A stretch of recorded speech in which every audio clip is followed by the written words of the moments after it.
Hello everyone, this is Sam from Language Atlas, and in this video I would like to show you the Spanish A1 vocabulary Anki deck.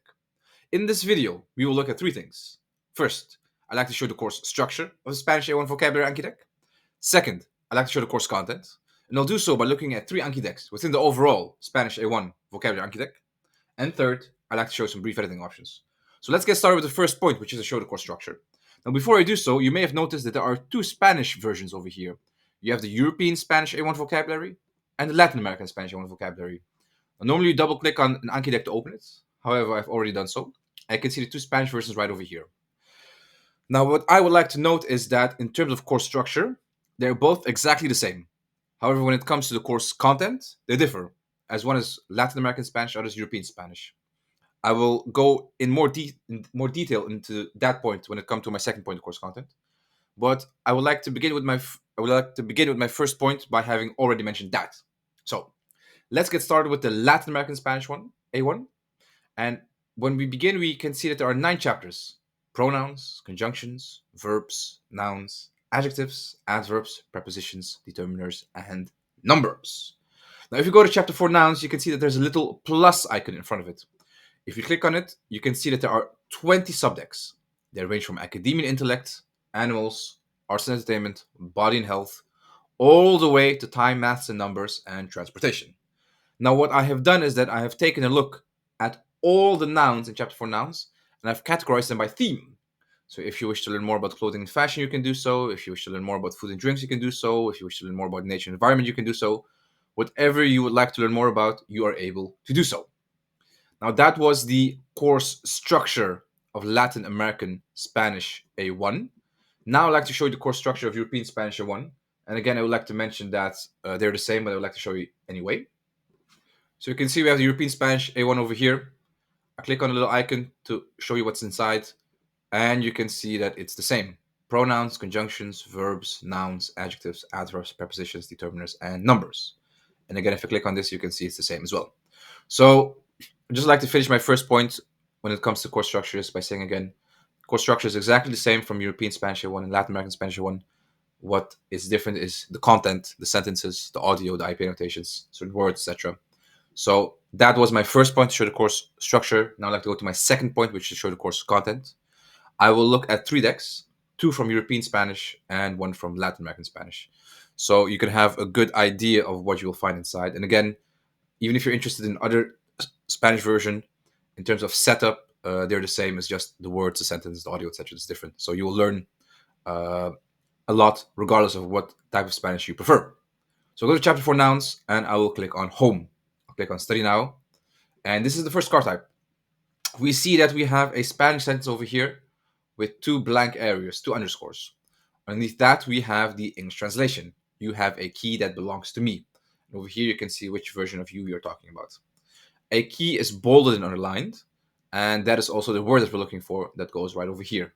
But then, of course, in Spanish. Underneath that, we have a visual representation of the Spanish sentence, a picture. And this is here so you can better understand the Spanish sentence.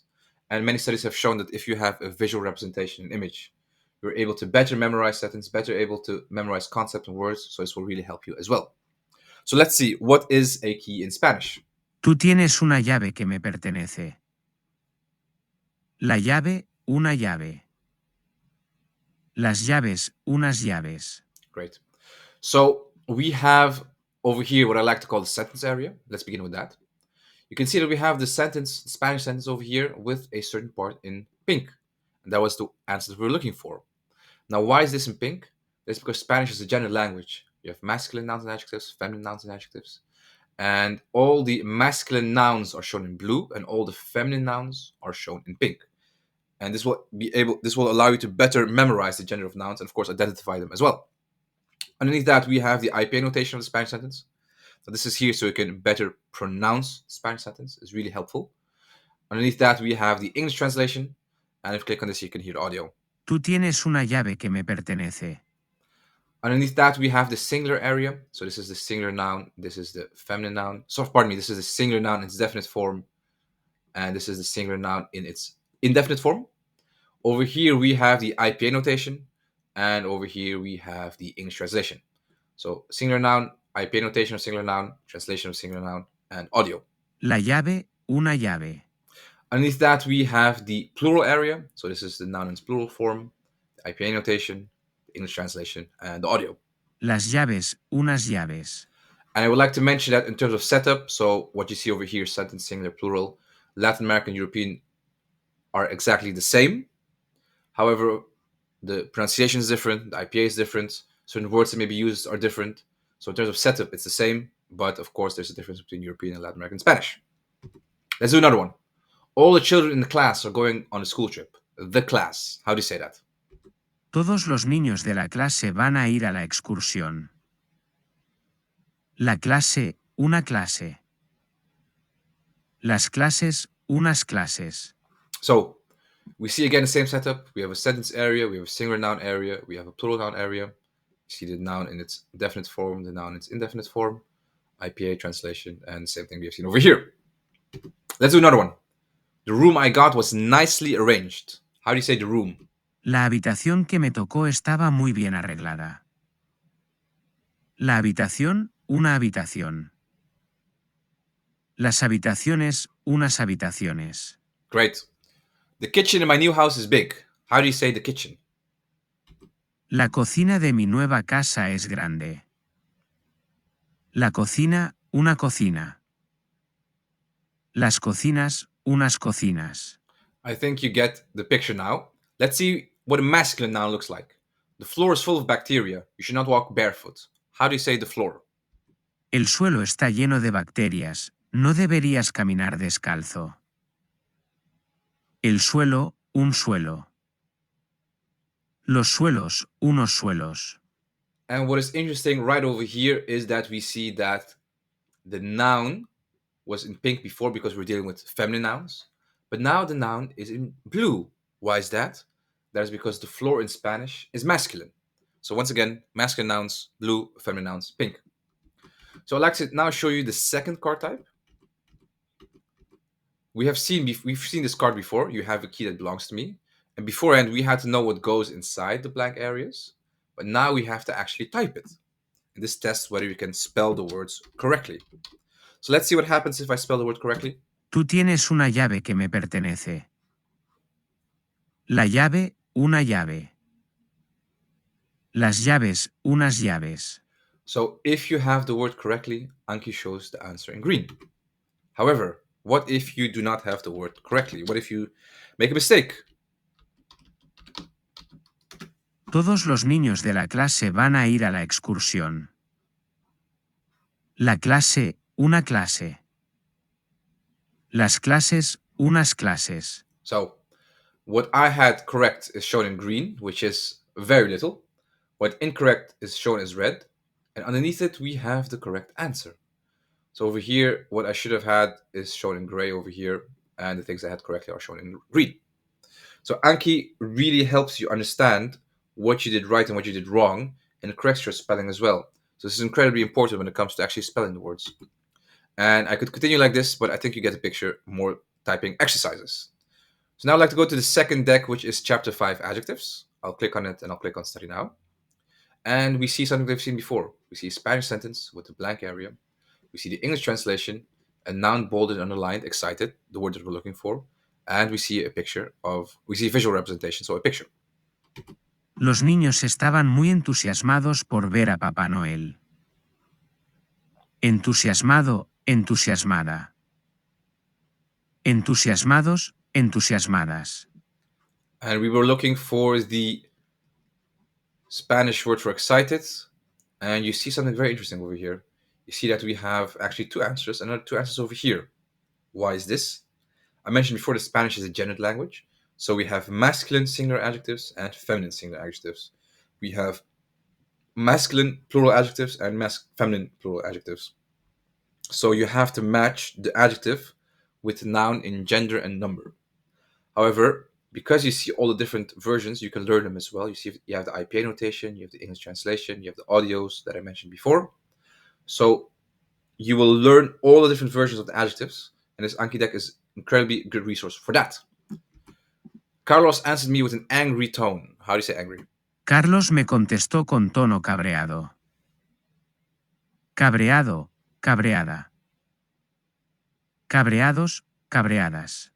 And we have this as well. And again, I'd like to mention the same setup in the Latin American version as well, where you have this setup, this setup, this setup. So it's just in terms of content that's different. Modern speakers are connected via Bluetooth. Los altavoces modernos se conectan por Bluetooth. Moderno, moderna. Modernos, modernas.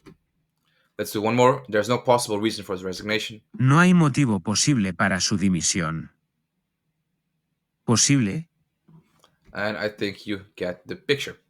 And I could continue like this long enough, and I would end up with the typing exercises that we've seen before. Great. So those are the two decks that I wanted to show you from European Spanish. Let's now go to Latin American Spanish. So I'll click on this little icon over here. And again, you see it's the same setup that we've seen before. And I'll go to chapter 3 verbs. Click on study now. And this is what we see. Again, we see a sentence with a blank area. We see the English translation with to paint, bolded and underlined. And we see a picture, a visual representation of the Spanish sentence. Nuestro vecino quiere pintar la fachada de color rosa. Pintar. Now, already you can see a difference between European and Latin American Spanish. First of all, the pronunciation is different, the voice is different, the audio is different, the IPA notations are a little bit different as well. So you can see that in terms of setup and course structure, it's the same, but the content, what you hear, what you see, that is different. Now, let's have a look what we have over here. We have the sentence area that we've seen before, and we have the verb area over here. Now, what I'd like to mention is that all the verbs in the verbs decks, all the cards in the verb deck have verbs in the infinitive form, in the full verb form. So to paint, pintar. Why is this? That is because the infinitive form or the full verb form is the most important verb form. Once you know this, you can conjugate it according to different subject pronouns. You can conjugate it in different tenses. However, you have to know the infinitive. And that is what you can study when you do this Anki deck. Now, this is another card type. Pardon me, this is another sentence. We have Spanish sentence over here. We have this English translation and to want, bolded and underlined. It's a bit narcissistic to want so much praise. How do you say to want? Es un poco narcisista querer tantos elogios. Querer, desear. And you have two different ways to say to want. Let's do another one. I can't finish the task. I need more time. No puedo terminar la tarea. Necesito más tiempo. Terminar, finalizar. Great. Let's do another one. Laughing for 5 minutes thanks to his jokes is usual. Reír por 5 minutos gracias a sus chistes malos es normal. Reír. And again, infinitive form. One more. My brother is going to name his son Antonio after our grandfather. Mi hermano va a llamar a su hijo Antonio como nuestro abuelo. Llamar, nombrar. Great. And the last one, the film is going to end very late. La película va a terminar muy tarde. Terminar, acabar, finalizar. And over here you have even 3 ways to say the end if you wish to do so. So if I continue long enough, I would end up with the typing exercises that we've seen before. So you've already seen that. Now, that is what I want to show you in terms of course content. Now I'd like to show you one more thing, which is my third point, the brief editing options. Many people have asked me, how can I regulate how many cards I do per day? Well, this is how you do it. You see this little icon over here? Click on it, click on options. You can see here daily limits, and you can see new cards per day and maximum reviews per day. You can change the new cards per day if you wish to do so. You can change the reviews if you wish to do so. So new cards, how many new cards do you do? Reviews, how many things do you do? Again, a review. Click on save, and you can see that the amount's increased. I can lower the number again, and you will see that the numbers will decrease as they've done so. Now, my advice to you would be to stick to a low number. Language learning is all about creating a habit and sticking to it. And it's easier to do so if you have a low number rather than a high number. Of course, later on, once you're done with that, you can increase the numbers. Now, that was it for this video. Thank you so much for watching. I hope you enjoyed my explanation of the Spanish A1 vocabulary Anki deck. Again, I would like to note that in terms of course structure, they're the same, but in terms of course content, so what you see inside, the sentences, the words, the audio, the IPA notations, that is where they differ. Try to choose which one you really want to learn. If you're more interested in European Spanish, get this one. If you're more interested in Latin American Spanish, get this one. You can get the Spanish A1 vocabulary deck at languageatlas.com. I will share all the important links in the description comment section. Thanks so much for watching. This has been Sam from languageatlas.com. I wish you the best when it comes to learning Spanish, and I wish you a very good day as well. Goodbye.